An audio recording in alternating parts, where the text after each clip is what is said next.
Hello students, welcome to my new video. इस video में हम देखने वाले हैं कक्षा 7वीं विषय हिंदी दिनांक 17 सितंबर 2021 का स्मार्ट 3.0 होमवर्क का सोल्यूशन हम यहाँ पर देखने वाले हैं। तो प्रत्येक क्वेश्चन को आपको समझते चलना है। मैं आपको बिल्कुल बेहतरीन तरीके से यहाँ पर समझाऊंगा और समझने के बाद मैं आपको बता दूंगा कि आप इसका PDF फिर लिखत लिखित मुताबिक किस प्रकार प्राप्त कर सकते हैं, लेकिन आपको समझना ज़्यादा महत्वपूर्ण है। तो यहाँ पर छात्रों इसका अध्याय है हिमालय की बेटियाँ, और है ना भाग है इसका 2 और 3। तो देखिए प्रश्न का मान क्या आपको दिया गया है, नागार्जुन नदियों को किन किन स्वरूपों में देखते हैं।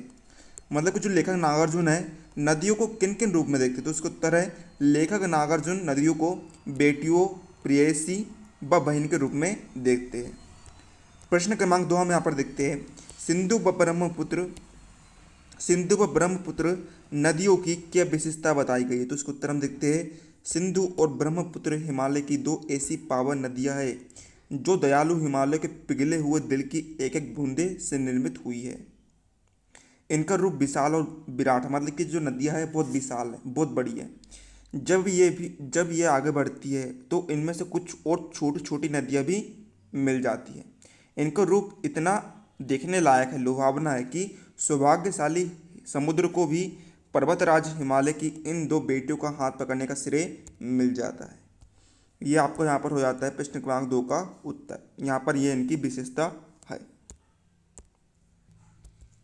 क्या इंग्लिश बोलने से लगता है आपको डर? तो डरना बंद कीजिए और डाउनलोड के इंग्लिश स्पीकिंग कोर्स के साथ आज ही जुड़ जाइए, जहां इंग्लिश के टॉप एक्सपर्ट्स आपको हिंदी भाषा की मदद से इंग्लिश बोलना सिखाएंगे, वो भी एकदम बेसिक से। अगर आप इंग्लिश बोलने से हिचकिचाते हैं, अपने इंटरव्यू के लिए इंग्लिश सीखना चाहते हैं और अपने आप को इंग्लिश में हीरो बनाना चाहते हैं, तो ये कोर्स आपके लिए है। आज ही डाउनलोड ऐप पर आकर ये कोर्स खरीदिए और अपने इंग्लिश बोलने के सपने को पूरा कीजिए। अब देखिए छात्रों, प्रश्न क्रमांक 3 हमें यहाँ पर दिया है, काका कालेलकर जो है उसने नदियों को लोक माता क्यों कहा है। मतलब कि लोगों की माता क्यों कहा है, जनता की माता क्यों कहा है। तो इसका उत्तर है नदियाँ हमें अमृत रूपी है ना क्या देती है। देखिए जल प्रदान करती है नदियाँ हमें, और उस जल से हम क्या करते हैं, खेतों की सिंचाई करते हैं, जिससे हमें अनाज और सब्जियाँ प्राप्त होती है। हमारा प्रत्यक्ष रूप से क्या करती है, पालन पोषण करती है, हमारी प्यास मिटाती है।